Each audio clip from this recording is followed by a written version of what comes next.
As of 9:30, we have a new tornado watch that has been issued for the entire Fox 10 viewing area. This tornado watch will go until 4 a.m. A tornado watch means that conditions are favorable for severe thunderstorms that could produce tornadoes, but it does not mean that tornadoes are happening at this moment. In fact, the entire area right now is relatively quiet. Just want you to understand, as we go through the night, you need to have ways to receive weather warnings overnight tonight. That includes the Fox 10 weather app. That includes a no weather radio.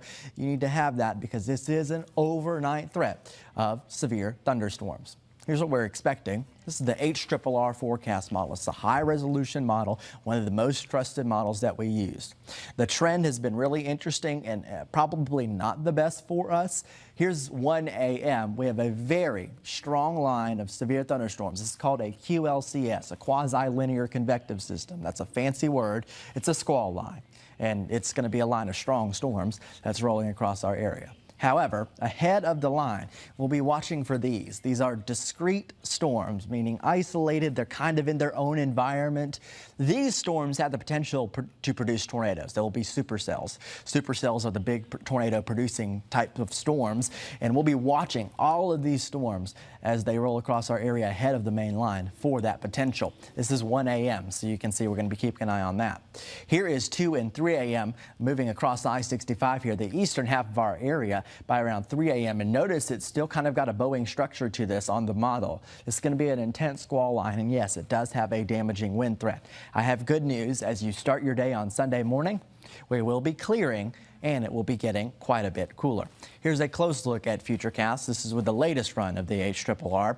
There's that line of storms. We're going to be watching in that line for any bowing segments or areas of rotation. Then we're going to be watching ahead of the line for any of these storms that are ahead of the line for rotation. Of course, we'll be live if anything does get issued.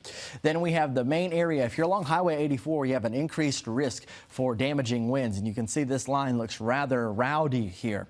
So we could expect some damaging winds, especially with the severe thunderstorm warnings overnight tonight. I want you to be ready to maybe take a little bit of a higher action, more than you would typically do for a severe thunderstorm warning, if they get to a considerable or destructive severe thunderstorm warning, meaning these things could be producing winds of 70 miles per hour or greater. So you want to take action if you get under some severe thunderstorm warnings tonight. Then we see the clearing happening by tomorrow morning. Here's your timing again. After 10 p.m. is when this thing really starts to get rolling. Middle of the area, we talked about 3 a.m. the thing getting along I-65, 2 to 3 a.m. there. And then eastern half of our area hopefully exiting by around 6 a.m. This is a wind threat. This is a tornado threat. You can see that clearly here. Some more elevated threats there. I'm not too worried about hail or flooding. This will be a quicker moving system. Here is that wind risk. You can notice in the inland areas that enhanced risk with possible wind gusts up to 70 miles per hour. Then we do have our tornado risk as well. We could see a couple stronger tornadoes here. This is EF2 or higher, and I think this risk is mainly north of Interstate 10. So here's the summary. Remember, this is going to be happening overnight tonight, so we want you to have ways to receive warnings. The discrete supercells happening ahead of the main line will have a tornado threat. Then the organized line of storm itself that rolls across the area has a damaging wind threat, and it could be a rather significant damaging wind threat, especially in our inland areas. It's also a possibility of a few tornadoes just through the night tonight, even along the line. The severe threat will exit the area by Sunday morning, and we have a much cooler and quieter day on Sunday. A couple other things to talk to you about. We have a wind advisory going into effect overnight tonight. This is outside of the thunderstorms. Non-thunderstorm wind gusts around 40 miles per hour before the line gets here. That is going to be some windy conditions overnight tonight. Make sure you secure outdoor objects.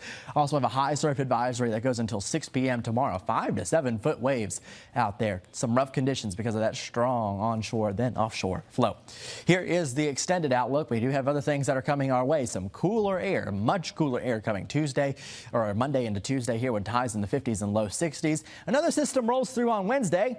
Have a chance for rain. There'll be kind of a cool rain, and after that it really goes cold. In fact, I'm probably going to drop these temperatures here for Thursday and Friday, so be ready for that. It's going to be quite a chilly look then. We are prepared overnight tonight for some strong storms. We'll be fully staffed here at Fox 10, keeping you covered. Stay with us. We will get you all of the alerts that you need overnight tonight if any are issued.